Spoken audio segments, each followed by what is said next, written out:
एकमेकांची सेवा करा. गलतीकरच पत्र 5वा अध्याय आणि वचन 13 बघा काय लिहिलं त्या ठिकाणी. गलतीकरच पत्र 5. बंधुजन हो, वचन 5:13 का? हो 5:13. बंधुजन हो, तुम्हाला स्वतंत्र करता पाचारण झाले तरी त्या स्वतंत्रने देववासनांना वाव मिळू देऊ नका, तर प्रीतीने एकमेकांचे दास व्हा. Very good. आपल्याला प्रीतीने, मीपणाने नाही,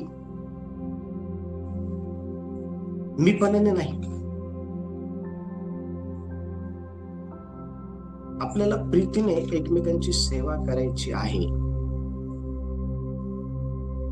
आणि प्रीतीने एकमेकांची सेवा करण्याकरता आपल्याला ह्या दिवसांमध्ये सज्ज होणं गरजेचं आहे. आणि तुम्हाला सज्ज होता यावं यासाठी तुम्ही अगोदर या सर्व गोष्टींमधून, ज्याला आपण देहवासना म्हणतात, त्यातून बाहेर येणं गरजेचं आहे. मग तुम्हाला खऱ्या अर्थाने एकमेकांची सेवा प्रीतीने करता येईल. म्हणजे ज्यावेळेला वाद होतात त्यावेळेला त्या वादातून शांततेचा मार्ग काढण्याकरता तुम्हाला मदत होईल. ज्यावेळेला एखादा व्यक्ती दोषामध्ये सापडतो त्यावेळेला त्या व्यक्तीला त्याचा दोष सौम्यतेने दाखवून त्याला त्याची जाणीव करून तो क्षमा मागण्याच्या त्या लेवल पर्यंत येईल आणि त्यातून बाहेर येईल. ह्या स्टेज पर्यंत तुम्हाला यावं लागेल ना ह्या गोष्टी करण्याकरता. आणि म्हणून लक्ष द्या, एकमेकांची सेवा करण्यासाठी देवाने तुम्हाला निवडलेलं आहे. 5वा मुद्दा आहे, आपण एकमेकांना क्षमा केलं पाहिजे. काय मनामध्ये कटुता असेल काढून टाका.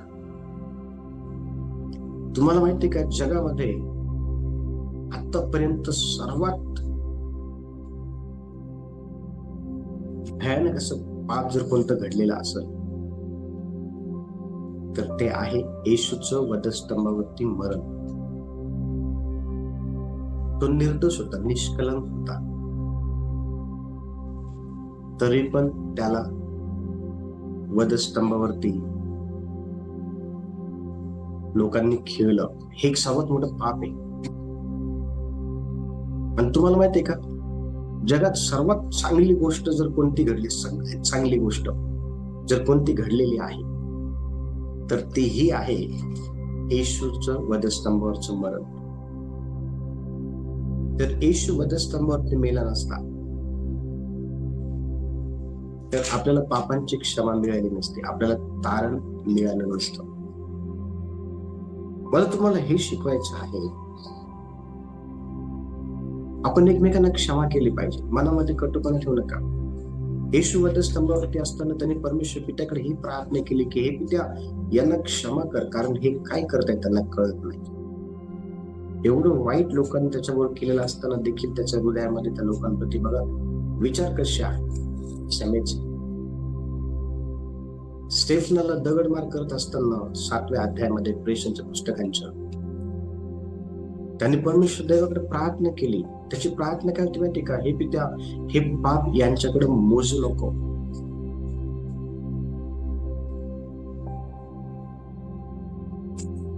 ज्यावेळेस आपलं कोणी वाईट करतं ना, त्यावेळेला आपली प्रार्थना ही असते का, देवा यांना क्षमा कर.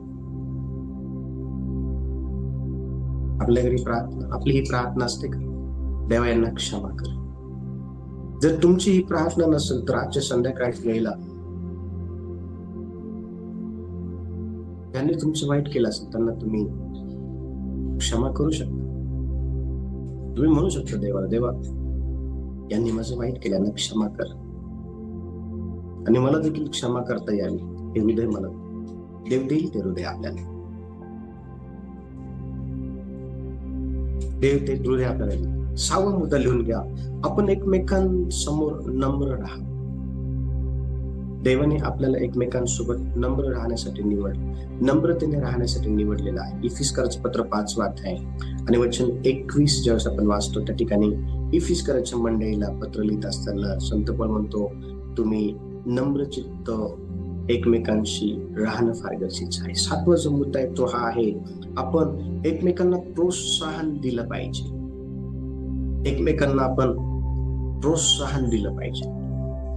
इब्री लोकांचं पत्र 3 अध्याय आणि 12 ते 13 वचन जेव्हा आपण वाचतो त्या ठिकाणी इब्री लोकांचा जो लेखक आहे तो अज्ञात आहे, पण अनेक वेळा काही पौलुस असं म्हणतात की त्याची जी लेखणी आहे ती संत पौलाच्या लेखणीला मिळती जुळती आहे, तर तिचा लेखक संत पौल असू शकतो. लेखक कोण आहे माहिती नाही, परंतु इब्री पत्राचा जो लेखक आहे तो असं म्हणतो की तुम्ही एकमेकांना प्रोत्साहन दिलं पाहिजे. एकमेकांना प्रोत्साहन दिलं पाहिजे. आपण एकमेकांना प्रोत्साहन देणारे लोक आहोत का? ज्यावेळेस न आवडत्या गोष्टी घडतात त्यावेळेला आपण त्या ठिकाणी कोणती भूमिका घेतो? दोष देण्याची, प्रोत्साहन देण्याची? दोष देण्याची का प्रोत्साहन देण्याची? पुढचा मुद्दा आहे 8वा मुद्दा. एकमेकांचा विचार करा, फक्त स्वतःचाच विचार करू नका. दुसऱ्यांचा पण विचार करा.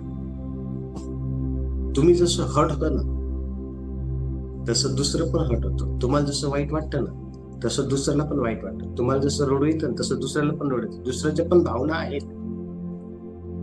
स्वतःच्याच भावनांचा विचार करू नका. तुमच्या भावना दुखवल्या जातात ना, दुसऱ्यांच्या पण दुखवल्या जातात.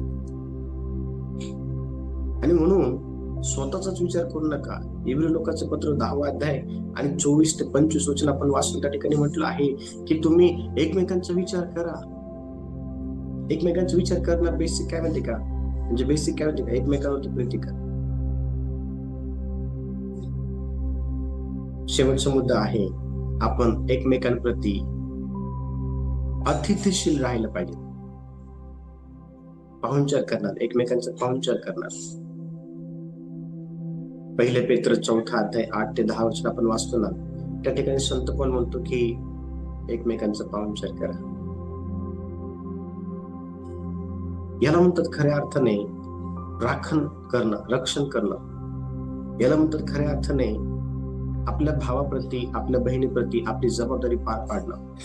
याला म्हणतात खऱ्या अर्थाने एकमेकांची काळजी घेणं, एकमेकांना प्रीती करणं. आपण आपल्या स्वतःचा आत्मपरीक्षण आजच्या संध्याकाळच्या वेळेला करणार आहोत आणि आपण आपल्या स्वतःला हे विचारणार आहोत, काय मी माझ्या भावाचा, बहिणीचा प्रभूमध्ये राखणदार आहे का, जबाबदार आहे?